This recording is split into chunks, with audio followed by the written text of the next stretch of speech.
کبھی بھی نیکی کا گناہ سے تقابل کر کے کہ اگر یہ نیکی کروں گا تو پھر یہ کام نہیں کر سکوں گا، کبھی بھی ایسا عمل نہیں ہونا چاہیے۔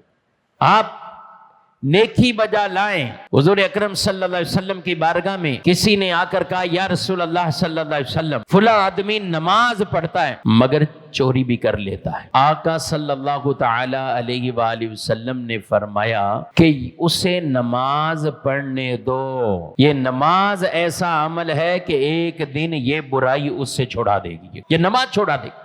اسے یہ تانے مت دو کہ تم نمازی بھی ہو اور یہ کرتے ہو۔ آج لوگوں کی زبانوں پر فوراً یہ چیزیں آ جاتی، اور میں ایسے لوگوں سے بھی کہوں گا بھائی اگر کسی نے داڑھی رکھی ہوئی ہے اور اسی سے غلطی ہو جائے تو آپ داڑھی کو کیوں نشانہ بناتے ہو؟ یار آپ داڑھی رکھ کر یہ کام کرتے ہو، آپ نماز پڑھ کر یہ کام کرتے ہو، نہیں، اس نیکی کو نشانہ نہ بنائیں، ورنہ تو پھر سب سے پہلے ہم مسلمان ہیں تو آپ پھر اسلام کو نشانہ بنا کے یہی کہیں گے۔ اگر اس نے غلط کام کیا تو آپ پھر یہ کہیں کہ آپ اسلام ہی آپ نے کیوں قبول کیا ہوا ہے، مسلمان ہی کیوں ہو؟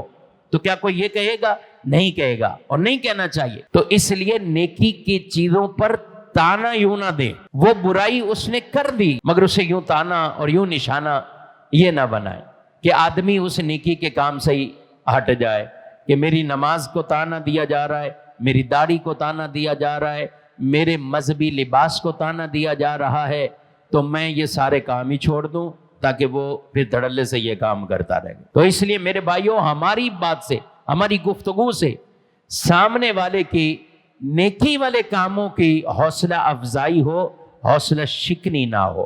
البتہ ہم ان کے لیے دعا کریں کہ ضرور کہ یا اللہ اسے یہ توفیق دی ہے، یہ کام بھی اس سے چھڑا دے، یہ کام بھی اس سے چھڑا دے۔